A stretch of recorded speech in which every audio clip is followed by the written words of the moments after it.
Hello বন্ধুরা, আমি সুমিতা চলে এসেছি তোমাদের সাথে একটি রান্না শেয়ার করার জন্য।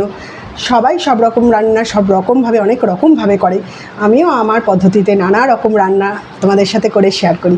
তা আমি আজকের পুঁই শাক তোমাদের সাথে শেয়ার করব। পুঁই শাকটা আমার নিজের ছাদ বাগানে, আমি একটা বিশাল বড় ছাদ বাগান দেখাশোনা করি, আমার নিজেরই ছাদ বাগান, আমি সেখানে নিজেই মালি। তা আমি সেখানে সব কিছু করি ছাদ বাগানে, তা সেখান থেকেই আমি তুলে নিয়ে এসেছি।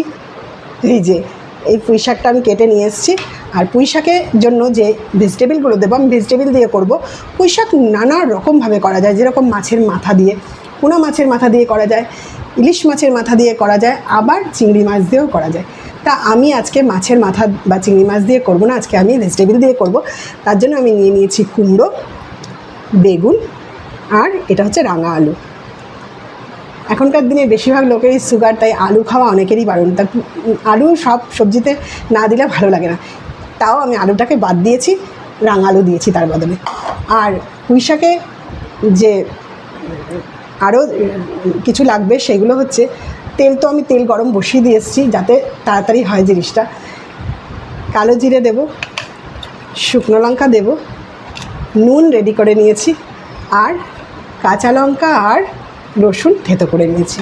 তাহলে এটা হবে সবজি পুঁই শাক, সবজি দিয়ে পুঁই শাক। তা বন্ধুরা, তেল তো গরম বসিয়ে দিয়েছি, আপনাদের বললামই। এই যে তেল গরম বসিয়ে দিয়েছি, তেলের ওপরে কী দেবো, নুন দিয়ে দেবো।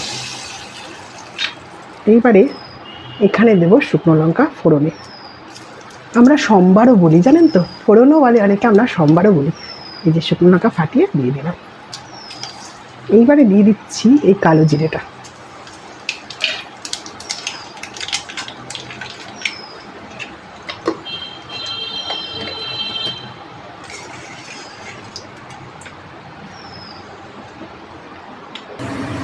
শুকনো লঙ্কা রসুনটা দিয়ে দিয়েছি, একটু জলও দিয়েছি যাতে পোড়া না লাগে মশলাটা।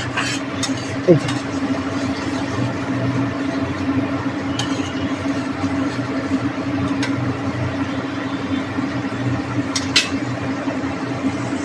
সবজিগুলো দিয়ে দিচ্ছি।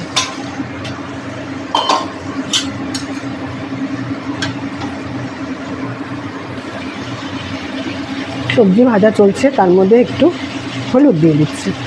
এটা একটু পরিমাণ মতো দিয়ে দেবেন, দিয়ে যতটা রান্না করবেন সেই অনুযায়ী দেবেন। এই যে দিয়ে একটু নাড়াচাড়া করছি।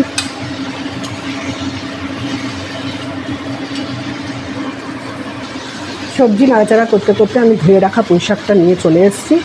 এবার এই পুঁই শাকটা আস্তে আস্তে এখানে দিয়ে দেবো সবজির মধ্যে।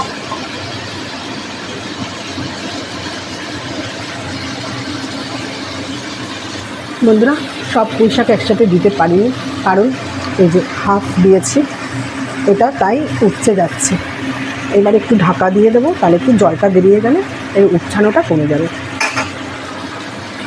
আগে যে পুঁই শাকটা দিয়েছিলাম সেটা একটু মজে মজে এসছে, এবার আবার এইখান থেকে নিয়ে আবার কিছুটা দিয়ে দেবো।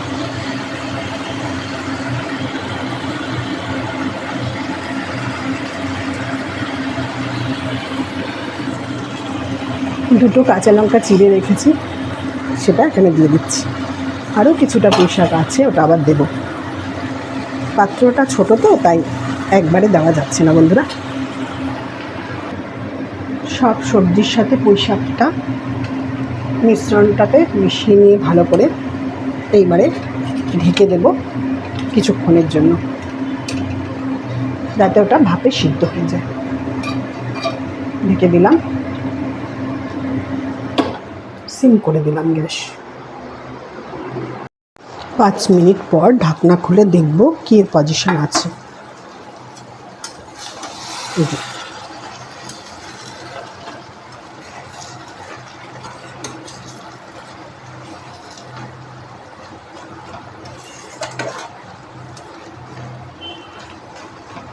আর একটু ডাঁটাগুলো সিদ্ধ হবে।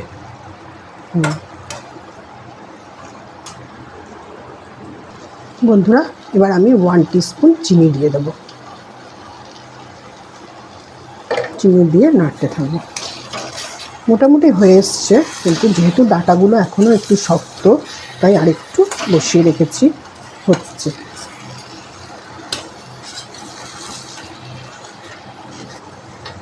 একটু ঢেকে দেব।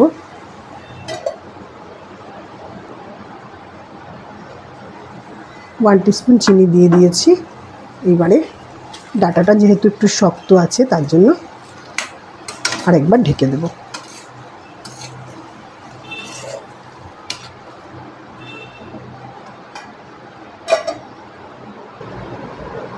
তো তৈরি হয়ে গেল বন্ধুরা আমার নিরামিষ পুঁইশাক। নিরামিষ মানে হচ্ছে সবজি দিয়ে পুঁইশাক। আমি রসুন দিয়েছি, রসুনকে অনেকে আমিষের মধ্যে ধরে, তাই আমি ঠিকভাবে বলতে পারছি না এটা কি নিরামিষ না কি বলবো। নিরামিষই আমি বলছি, কারণ রসুন পেঁয়াজকে আমি নিরামিষই বলি, কেন ওগুলো তো আর মাছ মাংসের মধ্যে পড়ে না।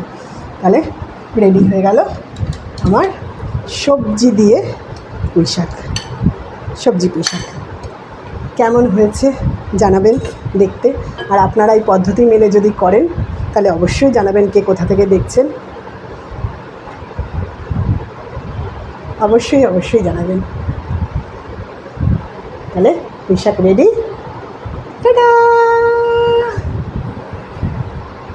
সকলে ভালো থাকুন, সুস্থ থাকবেন।